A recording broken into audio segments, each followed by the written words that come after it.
The Secret Society Network.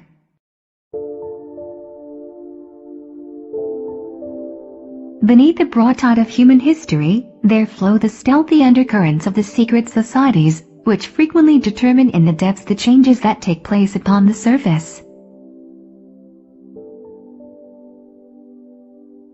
The largest mechanism, used by the bloodlines, to implement the New World Agenda, is the Global Secret Society Network. Politicians, bankers, businessmen, and media personalities, the biggest names in history and world affairs, form a huge secret society matrix.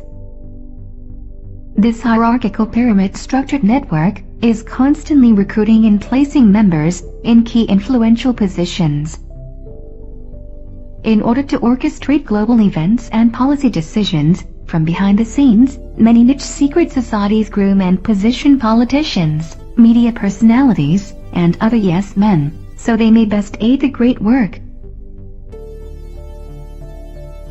You see, if you amount to anything in Washington these days, it is because you have been plucked or hand-picked from an Ivy League school, Harvard, Yale, Kennedy School of Government. You've shown an aptitude to be a good Ivy League type, and so you're plucked, so to speak, and you are assigned success. You are assigned a certain role in government somewhere, and then your success is monitored and tracked, and you go where the pluckers and the hand-pickers can put you.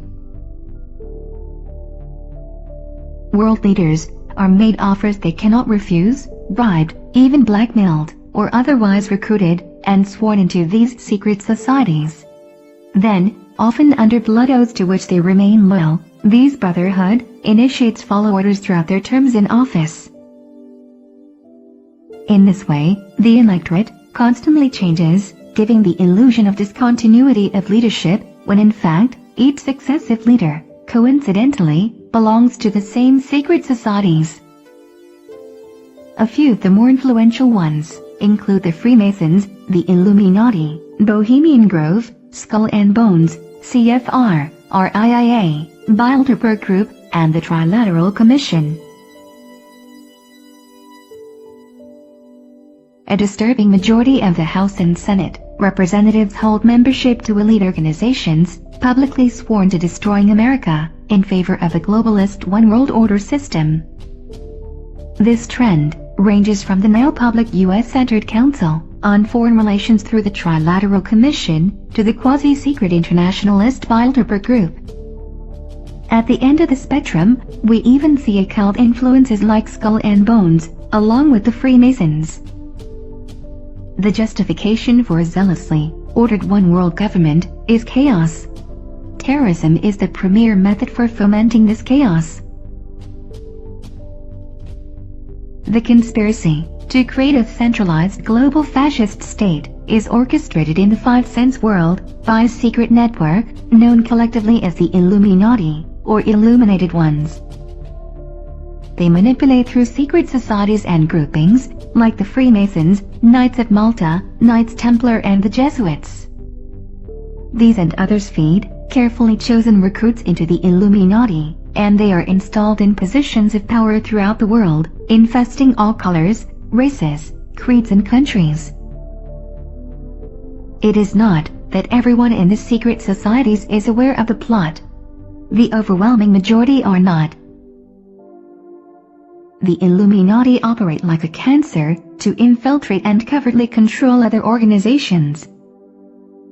Most Freemasons never progress higher than the bottom 3 levels of degree, the so-called blue degrees, and they don't realize what their organization is being used for.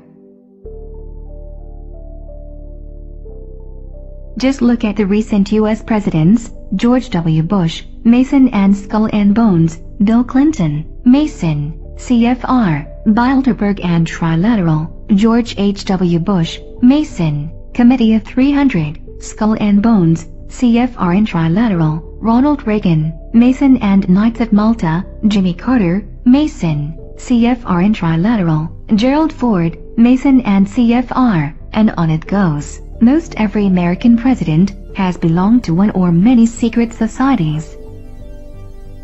almost all America's founding fathers were Freemasons, the Senate has maintained a Masonic majority since its inception, and its influence has only become more pervasive since.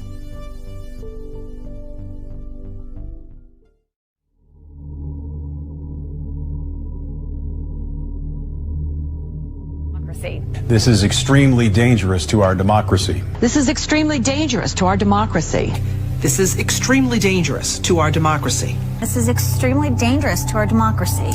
This is extremely dangerous to our democracy. This is extremely dangerous to our democracy.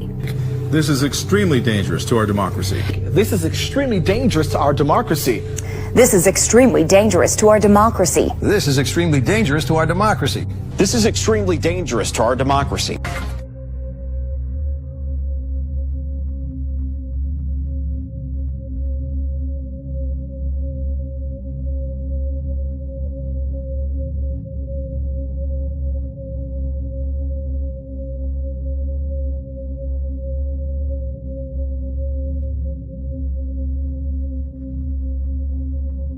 Third time I've said that. I'll probably say it 3 more times. See, in my line of work, you got to keep repeating things over and over and over again for the truth to sink in, to kind of catapult the propaganda. To deny the influence secret societies have in world affairs is naive, but the mainstream media seem complicit in their exclusion of any coverage involving them. In the next video, I will discuss about media manipulation. This mainstream media blackout is also maintained through secret society membership. The 5 largest multimedia providers, controlling 90% of America's media, are bloodline or secret society controlled. For example, the following are just a few of the hundreds of CFR, Trilateral, or Bilderberg-owned or managed companies: ABC, CBS, NBC, PBS, CNN, AP, Reuters, New York Times, New York Post, Washington Post, Washington Times, LA Times, Wall Street Journal, Newsweek, Businessweek, National Review, Time, Life, Look, Fortune, Reader's Digest, U.S. News and World Report, Atlantic Monthly, McCall's, World Review, and Scientific American.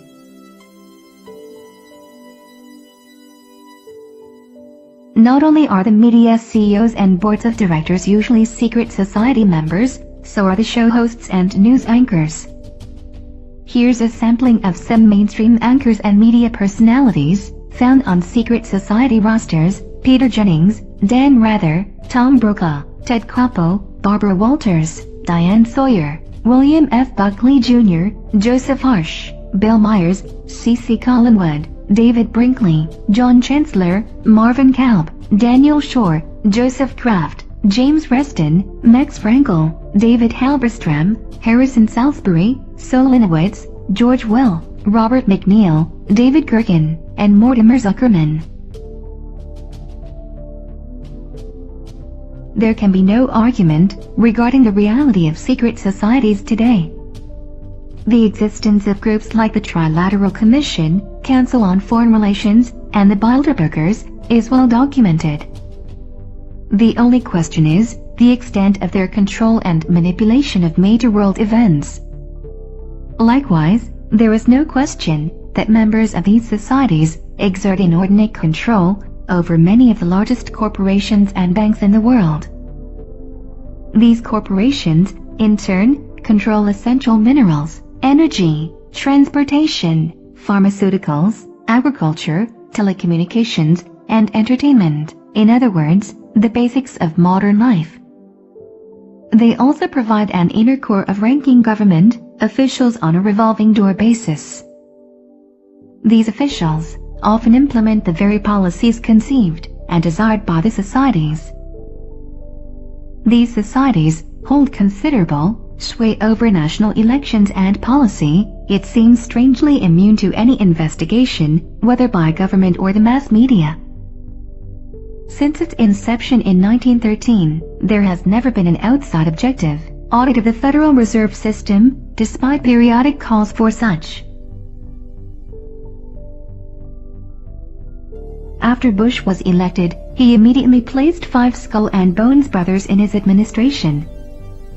Clinton and Nixon had over 100 CFR members in their administrations. Ronald Reagan's 59-man transition team alone had 28 CFR members, 10 Bilderbergers, and 10 trilaterals. Secret society members are prevalent at all levels of government, and not just in America, but worldwide. For instance, Saddam Hussein, Yasser Arafat, Mikhail Gorbachev, George Bush and Tony Blair are all 33rd-degree Freemasons. Marx, Engels, Lenin, Stalin, Trotsky, and Mao Zedong were all high-level Grand Orient Lodge Freemasons. Winston Churchill was Committee of 300 and a Mason. Cecil Rhodes, found at the Round Table, was Committee of 300 and a Mason. Henry Kissinger is a Mason, Knight of Malta, Committee of 300 and a Bilderberger. Dick Cheney's CFR and Trilateral Commission. David Rockefeller founded Bilderberg and the Trilateral Commission, and is also CFR, Committee of 300 and a Mason. These are the biggest, most powerful names in politics, all meeting in secret with no minutes, and no media coverage. Or public servants making private policy decisions behind closed doors. This has been the rule, not the exception, for longer than most people realize.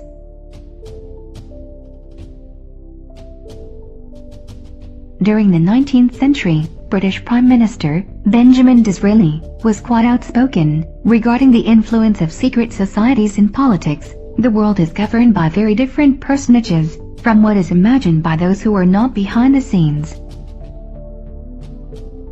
There is in Italy a power which we seldom mention in this house, I mean the secret societies. It is useless to deny, because it is impossible to conceal, that a great part of Europe, the whole of Italy and France and a great portion of Germany, to say nothing of other countries, is covered with a network of these secret societies, just as the superficies of the earth is now being covered with railroads. The government of this country has not only to deal with governments, kings and ministers, but also with secret societies, elements which must be taken into account, which at the last moment can bring our plans to naught, which have everywhere their unscrupulous agents, who incite assassinations, and can, if necessary, lead a massacre. The Federal Reserve private banking syndicate was set up under Woodrow Wilson's presidency. The following quotes show his suspicions and regrets regarding the secret society of banking elites. Since I entered politics, I have chiefly had men's views confided to me privately. Some of the biggest men in the United States, in the field of commerce and manufacture, are afraid of something. They know that there is a power somewhere, so organized, so subtle, so watchful, so interlocked, so complete, so pervasive, that they better not speak above their breath when they speak in condemnation of it. Woodrow Wilson also said, "I am a most unhappy man. I have unwittingly ruined my country." A great industrial nation is controlled by its system of credit. Our system of credit is concentrated.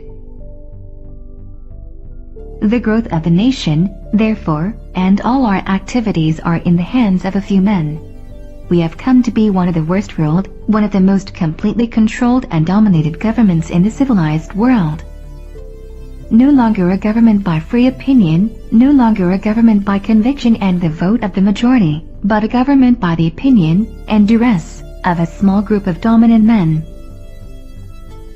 British Prime Minister Winston Churchill was a Committee of 300 member and 33rd degree Mason. In 1920, he spoke from personal knowledge regarding the global conspiracy, when he said, "From the days of Spartacus Weishaupt, to those of Karl Marx, to those of Trotsky, Bela Kun, Rosa Luxemburg, and Emma Goldman, this worldwide conspiracy for the overthrow of civilization and for the reconstitution of society on the basis of arrested development, of envious malevolence and impossible equality, has been steadily growing. It played a definitely recognizable role in the tragedy of the French Revolution. It has been the mainspring of every subversive movement, during the 19th century, and now at last this band of extraordinary personalities from the underworld of the great cities of Europe and America have gripped the Russian people by the hair of their hands and have become practically the undisputed masters of that enormous empire. The real menace of our republic is the invisible government, which like a giant octopus, sprawls its slimy legs over our cities, states and nation. At the head is a small group of banking houses. This little coterie runs our government for their own selfish ends. It operates under cover of a self-created screen, seizes our executive officers, legislative bodies, schools, courts, newspapers, and every agency created for the public protection. U.S. President Franklin D. Roosevelt said, "The real truth of the matter is that a financial element in the large centers has owned the government since the days of Andrew Jackson." Supreme Court Justice Felix Frankfurter said, "The real rulers in Washington are invisible and exercise power from behind the scenes." Senator William Jenner said, "Today, the path to total dictatorship in the United States can be laid by strictly legal means, unseen and unheard by the Congress, the President, or the people. Outwardly we have a constitutional government. We have operating, within our government and political system, another body representing another form of government, a bureaucratic elite, which believes our constitution is outmoded, and is sure that it is the winning side. All the strange developments in the foreign policy agreements may be traced to this group, who are going to make us over to suit their pleasure. This political action group has its own local political support organizations, its own pressure groups, its own vested interests, its foothold within our government, and its own propaganda apparatus." Bloodline President John F. Kennedy was well aware of America's secret society control. His many rebellious decisions against the global elite, his non-participation in the great work, would ultimately lead to his assassination. He did, however, try to warn the average American of our plight.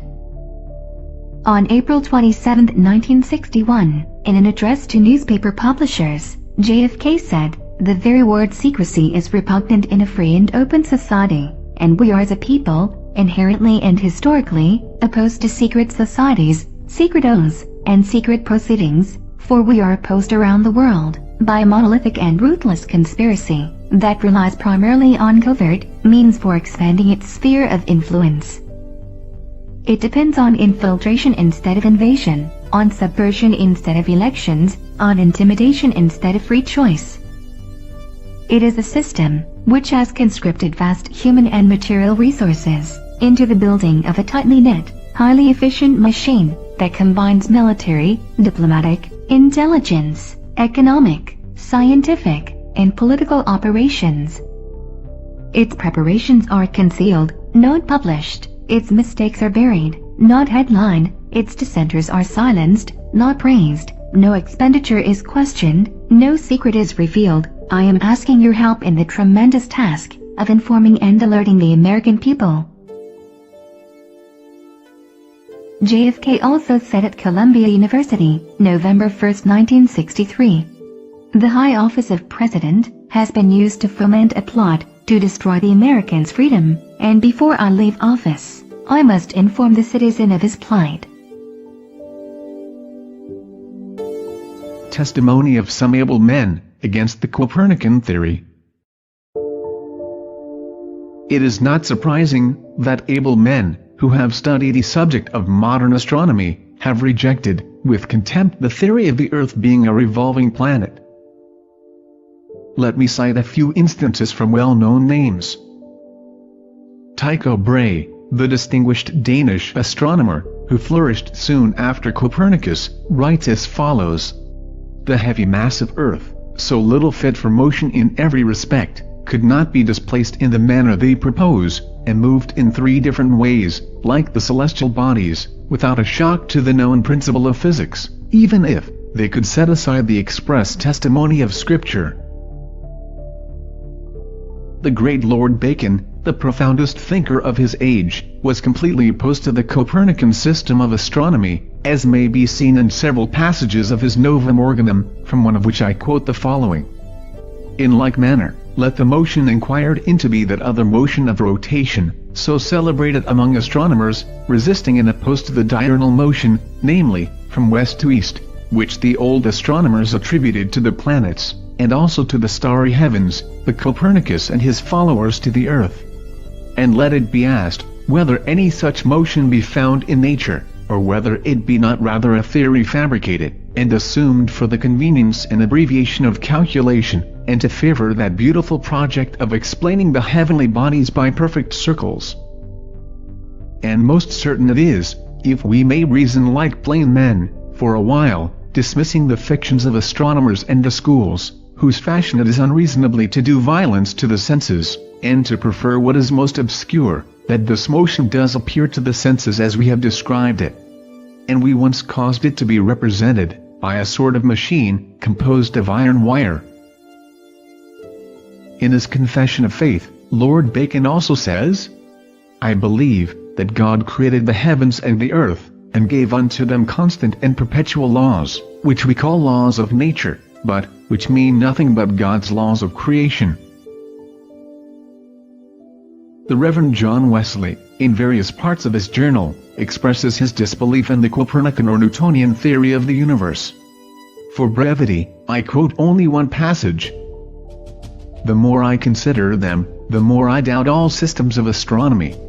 I doubt whether we can, with certainty know either, the distances or the magnitude of any star in the firmament, else why do astronomers so immensely differ with regard to the distance of the sun from the earth? Some affirming it to be only 3, and others 90 millions of miles.